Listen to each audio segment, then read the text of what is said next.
Guys, ituro ko sa inyo kung paano nga ang pag-crossbreed ng kamatis sa papaya. So, una lamang nga ay maglagay lamang nga tayo ng itlog dito nga sa tasa. At pakalagay nga natin dito ng itlog, ay maglagay nga tayo dito ng toothpaste. At sunod nga dito ay maglagay pa nga tayo dito ng red syrup. At pakalagay nga natin ng red syrup, ay haluin lamang nga natin ito dito ng mabuti sa tasa. At sunod nga dito ay maglagay na nga tayo ng papaya dito nga sa lupa.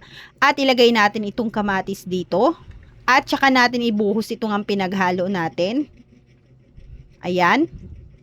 Ibuhos lamang nga natin lahat at tabunan na nga natin ito ng lupa. At diligan lamang nga natin ito ng tubig. Takpan lamang nga natin ito. At antayin lamang nga natin ito ng 45 days. At after 45 days nga, ayan, eto na nga siya. Subunutin mo na nga natin ito dito sa lupa para makita nga natin kung ano nga ang naging resulta niya. Ayan.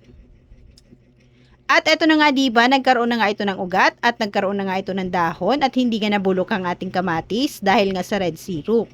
So pwede na nga natin itong ilipat ng lupa o kaya naman nga i-transplant. Ayan, ilagay lamang nga ulit natin siya dito at tabunan ng lupa. At pagkatapos nga idiligan lamang nga ulit natin ito ng tubig. At after 235 days nga, ito na nga ang kanyang mga bunga.